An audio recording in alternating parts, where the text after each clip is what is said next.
బైబిల్లో యేసుప్రభు వారు ఒక సంఘటన చెబుతూ అన్నారు, ఒక ఆమెకి 10 కాయిన్లు ఉన్నాయట. ఎన్ని కాయిన్లు ఉన్నాయి?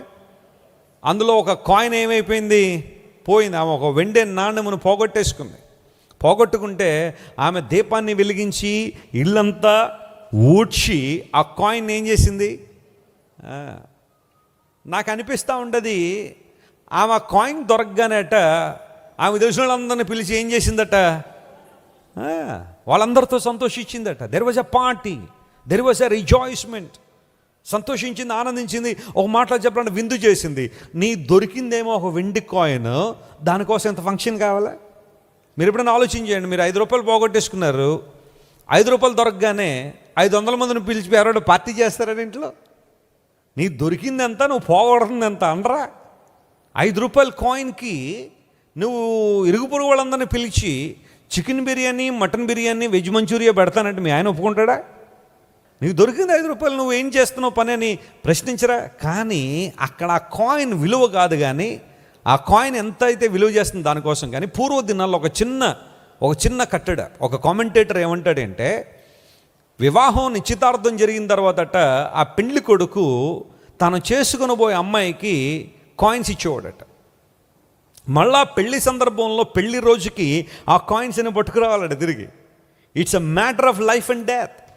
అందులో ఏ ఒక్క కాయిన్ దొరకకపోయినా, తీసుకురాకపోయినా పెళ్లి జరిగేది కాదట. అందును బట్టి ఆ కాయిన్ రూపాయ, 2 రూపాయలు, 5 రూపాయలు అక్కడ కాదు, కానీ ఇట్స్ ఎ లైఫ్, ఆమె జీవితం అది. అందును బట్టి అది దొరకగానే సంతోషించింది, ఆనందించింది. దేవుని చిత్తాన్ని మనం వెతికే అనుభవం కూడా అలాగే ఉండాలి. కొంతమంది దేవుని దగ్గరికి వస్తారు, ప్రభువా ఈ విషయంలో నీ చిత్తం ఏంటి నాయన? ఒక్క శుక్రవారం ప్రార్థన చేస్తారు. దేవుడు ఏమీ గనక ఒకవేళ నడిపింపు ఇవ్వకపోతే, గైడెన్స్ ఇవ్వకపోతే, మనం అడిగేమండి మన దేవుని దగ్గర నుండి మనకేమీ రాలేదని వదిలేసామనుకోండి. చాలా ఒక చిన్న ప్రార్థన చేశానని దేవుడు ఇంకేమీ మాట్లాడడం లేదు, మౌనం అయిపోయాడు కాబట్టి ఇంకా ఆపేసానని చాలామంది అంటారేమో. కానీ కీప్ ఆన్ ప్రేయింగ్, చేయి, ప్రార్థన చేయి పట్టుదలగా. నీ భర్తలో మార్పు కోసం ప్రార్థన చేస్తున్నావా? చేయి, ప్రార్థన చేయి. అడుగుడి మీకు ఇయ్యబడును అనే మాట మనం చూస్తాం. ఇట్స్ అ డైరెక్ట్ వర్డ్, బైబిల్లో రాయబడింది. అయితే దానికి ఉన్న ఒరిజినల్ మీనింగ్ ఏంటంటే, మీరు పొందేంత వరకు ఏం చేయండి? అడగండి. అది దాని అర్థం. నువ్వు దేవుల్లో నిలబడాలనుకున్నప్పుడు, స్థిరంగా బ్రతకాలనుకున్నప్పుడు, కృపావరాల్లో అభివృద్ధి పొందాలనుకున్నప్పుడు, దేవుని రాజ్య విస్తరణలో వాడబడాలనుకున్నప్పుడు, ప్రభువా ఈ విధానంలో నన్ను దీవించు ప్రభువా, నన్ను వాడుకోనాయన అని దేవుని సన్నిధిలో ప్రార్థన చేస్తూ 1-2 సార్లు అడిగేసి వెళ్ళిపోవడం కాదు. Keep on asking God, keep on searching for his will, keep on knocking the door of the lord.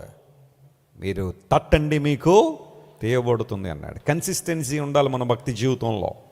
తొందరపాట్లు కానీ, త్వరిత నిర్ణయాలు కానీ, భక్తి జీవితంలో ఉప్పొంగే మనసు కానీ మనకు ఉండడానికి వీల్లేదు. చూడండి, కొన్నిసార్లు థమ్సప్ బాటిల్ కావచ్చు, లిమ్కా బాటిల్ కావచ్చు, అది ఓపెన్ చేసినప్పుడు ఆ మూత క్యాప్ ఓపెన్ చేయగానే బుస్సు మనం వచ్చేస్తుంది. ఏంటది? లోపల ఉన్న కార్బన్ డైఆక్సైడ్. కొంతమంది భక్తి జీవితాలు కూడా అలాగే ఉంటాయి. క్రిస్మస్ రాగానే బుస్ బుస్ బుస్ బుస్ అంటారు. మళ్ళీ ఆ తర్వాత సంవత్సరం అంతా ఎలా ఉంటుంది? కాముగా, క్వైట్గా. ఈస్టర్ రాగానే మామూలుగా ఉండవు బొసబొసలో. అదేనా నీ భక్తి జీవితం? ఉద్రేకమైన జీవితం అది. కొన్ని సంఘాలు ఉంటాయి, ప్రైజ్ అండ్ వర్షిప్ అనగానే అబ్బో జనాలు ఎగరడం. అదే పరిశుద్ధాత్మ అనుకుంటారు చాలామంది. తీరా ప్రసంగం దగ్గరికి వచ్చారు, ముసుగులు వేసుకుని నిద్రపోతూ ఉంటారు అందరూ. దేవుని వాక్యానికి అక్కడేముండదు, ప్రాధాన్యత ఉండదు. 2 గంటల ఆరాధనలో 1:45 నిమిషాలు అలా ఎగిరి చివరిలో అయ్యగారు 10 నిమిషాలు మాత్రం వాక్యం చెప్పి ముగించేస్తూ ఉంటాడు. ఆ 10 నిమిషాలు కూడా అందులో సగం మంది నిద్రపోతూనే ఉంటారు. ఎందుకోసం? అలసిపోయామండి. అదా పరిశుద్ధాత్మ అంటే? ఉద్రేకపూరితమైన భక్తి నీకు కావాల్సింది, లేదా ఉజ్జీవం కావాలా? మన ఆత్మీయ తండ్రి గారు చెబుతుంటే చాలా శ్రేష్టమైన విషయాలు, ఎంత అద్భుతంగా ఉంటాయంటే ఆ విషయాలు. పాలు పొయ్యి మీద పెట్టిన తర్వాత పొంగాల్సింది పాలా లేకపోతే పాత్ర పొంగితే ఏమైద్ది? లోపల ఉన్న పాలన్నీ కింద పడిపోతుంటాయి. స్త్రీలు ఉదయాన్నే లేచిన తర్వాత టీ పెడదామనో, కాఫీ పెడదామనో ఒక పాత్ర ఆ పొయ్యి దగ్గర తీసుకొచ్చి ఆ మంటను తగిలించే పాత్రను పెట్టగానే లోపల పాలు కొంతసేపటికి పొంగుతూ ఉంటాయి. That's called revival. ఉజ్జీవం అంటే అది. ఉద్రేకం అంటే ఏంటో తెలుసా? పాత్ర పొంగడం అనమాట. ఇలా పెట్టగానే డడ్ పొగిడింది అనుకోండి, పాత్ర ఏమైపోతే పాలన్నీ నలుదిశలా చెల్లా చెదరైపోయి టీ టైంకి అక్కడ ఏముండవు అక్కడ కదా. కొంతమంది భక్తి జీవితాలు కూడా ఉద్రేకంగా ఉంటాయి చాలామంది భక్తి జీవితాలు. కానీ God is looking for revival inside. మనలో ఉజ్జీవాన్ని దేవుడు కోరుతున్నాడు, ఉజ్జీవాన్ని కోరుతున్నాడు. అలాంటి అనుభవంలో మనం ఉందామా? అలాంటి అనుభవంలోనికి మనం వద్దామా? యేసు ప్రభు వారి శిష్యుల్లో కనానీయుడని సీమోన్ అని ఒక ఆయన ఉంటాడు. చదివారు ఎప్పుడైనా ఆయన పేరు? చదివారు కదా, వెరీ గుడ్. ఆయనకి ఇంకో పేరు కూడా ఉంది, జెలోతీయుడని సీమోన్ అంటారు ఆయన. జెలోతీయుడు, జెలాట్ ఇంగ్లీష్లో. పూర్వదినాల్లో జెలాట్స్ అనేవాడు ఉండేవారు, అదో గ్రూప్ అనమాట. వాళ్ళందరూ కూడా వాస్తవానికి యూదులే, కానీ వాళ్ళు రోమన్ల మీద పోరాడేవాళ్ళు. ఒక పొలిటికల్ ఫ్రీడమ్ కోసం పోరాడేవారు. రోమన్లు మనలను ఏలుబడి చేస్తున్నారు. వారు తమ సిద్ధాంతాలు, తమ ఉద్దేశాలు మన మీద తీసుకొస్తున్నారు. వారు ప్రింట్ చేసిన కాయిన్స్ మనం వాడాల్సి వస్తుంది. విగ్రహారాధన వ్యతిరేకించే యూదులు కొన్ని సందర్భాల్లో రోమన్లు వేసుకుని తిరిగే ఆ టోపీల మీద, లేకపోతే వారి బట్టల మీద ఉండే ఆ రకరకాల బొమ్మలను చూడాల్సి వస్తుంది.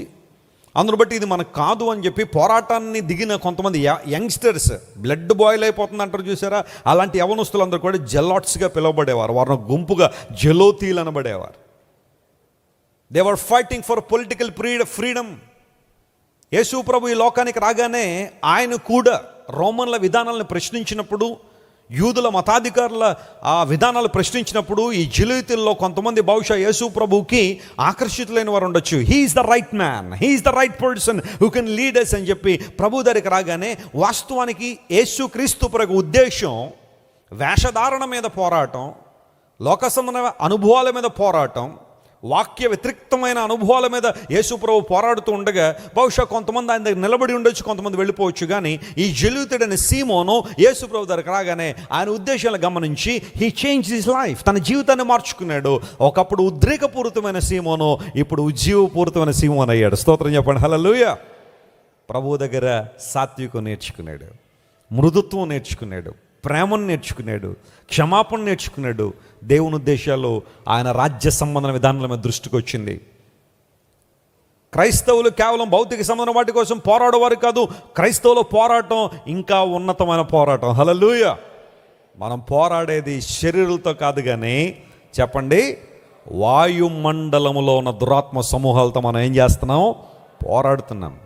It's a precious battle, it's a significant battle. ఈ పోరాటంలో నీవు నేను సైనికులమై ఉన్నాం. ప్రభువు మన నాయకుడై ఉన్నాడు. ప్రార్థన అంటే పోరాటం ప్రియులారా, చేయాలి.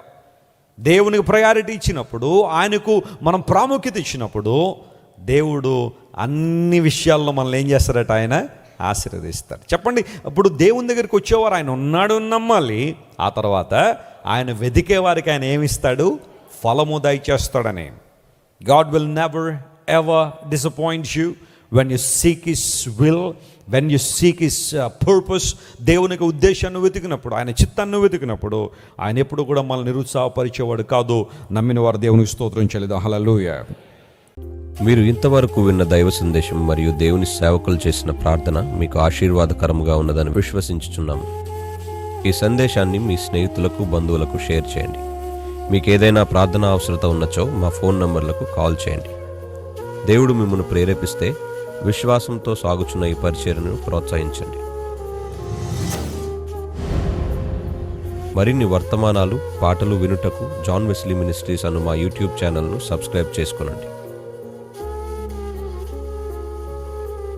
ప్రభువైన యేసుక్రీస్తు కృప మీకు తోడైండును గాక.